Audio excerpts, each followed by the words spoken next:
What's up, family? Get this video a big thumbs up. It helps crush that YouTube algorithm and it's totally free. And if you are already part of the family, I appreciate you for rocking with me. And if you're new to the channel, hit that subscribe button and become a part of the family. So this right here, man, is the difference, baby. This is the freaking difference. Politics is all about contrast.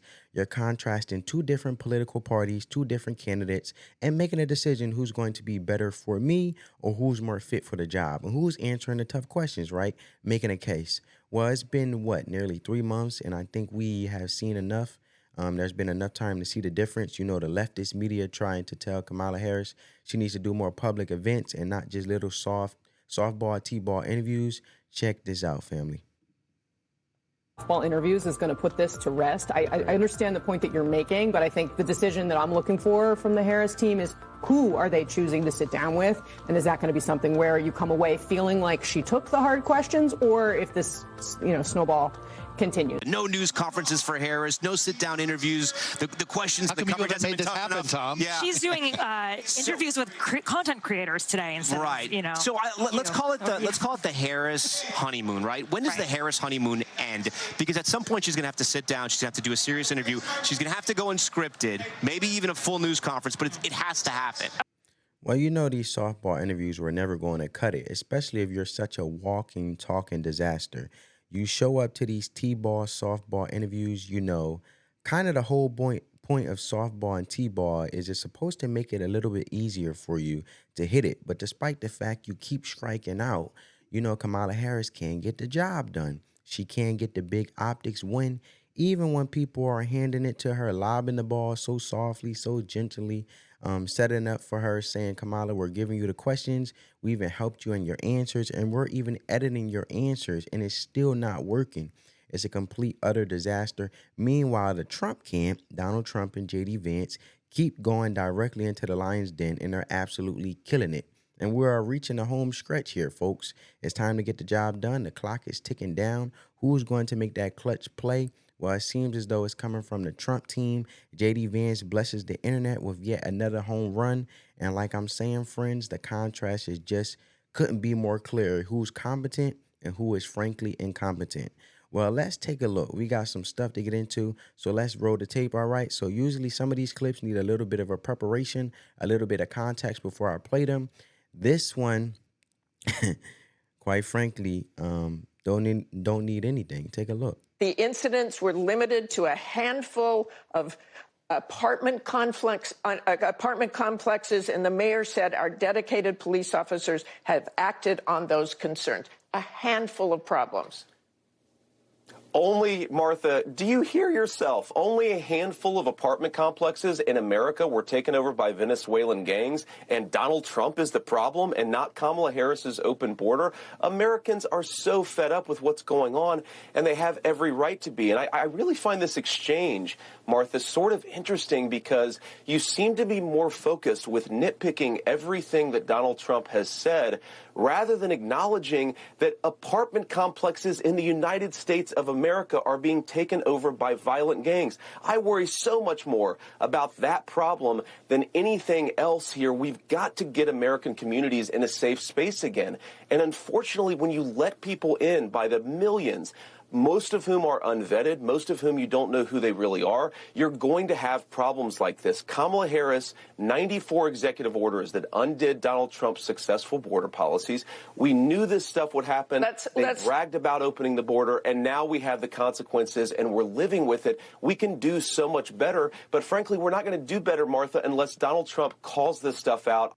Well, there you go, folks. It's just win after win after win. That clip just released in the morning. It has already garnered millions upon millions of views across social media platforms. For example, I'll show you on the screen. Not that one. This one. It has already garnered millions upon millions of views across social media platforms. Going back to the teleprompter gate, right? You see how this one frame, right? Actually, I'm going to show you guys this one. This one frame, this one shot of a teleprompter in front of Kamala Harris essentially overshadowed her entire media blitz. She can't even get over 1 million views on any of her interviews. And meanwhile, you look at this, and this is from J.D. Vance, and I'll actually enlarge it so you guys can see, because I know a lot of people are like, I can't see that crap. Look, see this? Meanwhile, JD Vance just shows up casually on ABC News and he breaks the freaking internet. It's not the same thing in the Trump campaign. Um, it's totally outshining the Kamala Harris campaign. And it's honestly thanks to two things. First, JD Vance is a great speaker. He's a great debater. Donald Trump, maybe not as a good speaker, but he got his own quirks and his own ability to get things done.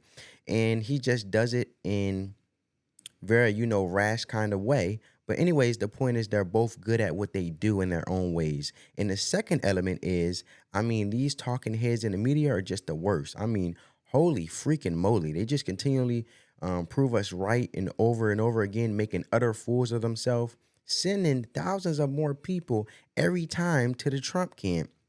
Every time they do it.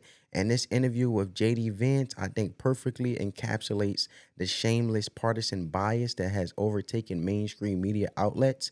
And this interview is far more interested in nitpicking little nonsense and details and fanning outrage about Donald Trump statements and mean tweets. And she is at addressing serious issues plaguing the nation. And these people, these networks, serve only one purpose. They're essentially mouthpieces for the Democratic establishment. And what you just saw there is not journalism, it's damage control for Kamala Harris. She claimed that it was only a couple of apartment complexes, as if that was just that's just simply trivializes the crisis that really that's really the standard now. And how many more apartment complexes need to be taken over before it's a concern worthy and get some media attention? One apartment complex overrun by criminal gangs should be enough to sound alarms across the country.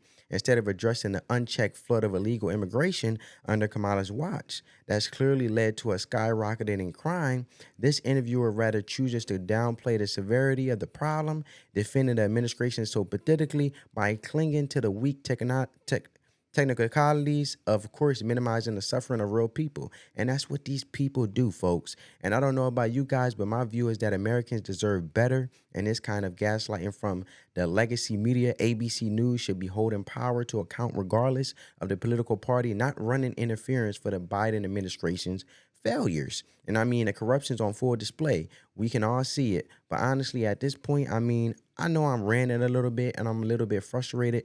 I'm signaling my frustration. But honestly, at this point, I don't even want them to keep. I don't even want them to stop. I don't even want them to stop. Keep going on MSNBC and with Donald Trump is literally Hitler and all types of crap like this. And I want you guys to check this out. Is that we have long known that Donald Trump has revered the Nazis. He has revered Hitler. He's read his book. He used to say he had it on his nightstand. Donald Trump has had a very sinister philosophy, wanting to be a dictator, absolutely dividing people up based on who they are, based on factors about them that have to do with their race and their gender, etc. And when he uses language like this, I don't think that it's a Freudian slip. I think that the danger of a Donald Trump is that he would absolutely try to exterminate an entire group of people because he thinks that their genes are somehow different than his and faulty. And I say this with all the... Well, keep going on with the hyperbolic nonsense. Really calling Donald Trump Hitler in 2024. Keep going on diminishing the crime crisis. Keep doing it because, frankly, all you're doing really is giving people like JD Vance and other conservatives slam dunk alley-oop opportunities. Honestly, if you think about it, if you're a competent person, which a lot of these conservative politicians are, this stuff is better than a softball interview. The Democrats ought to just take notes. This is how you freaking win elections. Most importantly, this is how you get loyal grassroots support. The people are fed up. They're done with the BS, and it's becoming clear. It's becoming obvious. Every single day it's becoming clearer and clearer who's real and who's not. Who's got the nation's best interests at heart and who's playing politics. You really question. Your real question is, who's the real deal, right?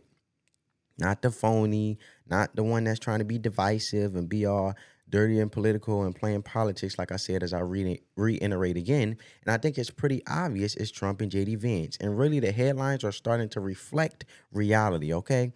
Look at this, for example, folks. Kamala Harris is getting help to clean up her style in the interviews after failure to explain how she differs from Biden. She's trying to be the president of the United States and she needs to get coached on how to be successful in interviews. You know that's just unacceptable. We're talking about who's going to be the leader of the free world, the most powerful office probably in human existence, and Kamala Harris needs help. Oh, please, somebody help me. Are you freaking kidding me? What an absolute joke. And I think people are starting to realize. And at the end of the day, she even mentioned on The View when they asked her how will her administration or how would she run, if she was president, how would she be different than the Biden administration? And she even openly admitted that she was in most of those rooms when it came to making those decisions alongside Biden, and Biden admitted it. But anyway, family, I want you guys to see how people are starting to realize. Check this out. LaQuint Dickey voted for Obama twice. Since then, he switched to Trump over Harris. She hasn't answered anything about any of her policies, any of them. So there's no clear line of what her policies are. Well, family, there you had it. He said there's no clear line on what the policies are, right? And Kamala Harris hasn't answered anything about her policies, any of them that's a direct quote from a 2 times Obama voter turning Trump supporter. And I think that really reflects the general sentiment here. People are just not getting answers to their questions. They're not feeling the Kamala Harris campaign. They're not feeling Kamala Harris is authentic. And on top of that, they're not feeling she's competent. And obviously, not everybody, but at least most people with working brains realize that's probably not a good thing for the person who's trying to get elected to become the next president of the United States of America. And it's kind of funny, huh? I remember the panic, and I certainly remember the fake news narrative that Donald Trump essentially lost the election the moment he picked J.D. Vance as a running mate, right? And J.D. Vance is horrible, the worst pick ever. Boy, are these leftoids and the media now eating their words, huh? And J.D. Vance turned out to be a masterful pick. The guy is an absolute freaking ace. Meanwhile, Kamala Harris on the other side is here hoping that she could be unburdened by the interview failures of her recent past. It's just too good anyways. It's just too good. But that's pretty much what I got for you guys. I hope you guys enjoyed the video. And make sure you leave a like and possibly subscribe to the channel. And thanks for watching. I'll see you until next time, family. Let the love supersede the hate and spread that peace, love, and positivity. Peace.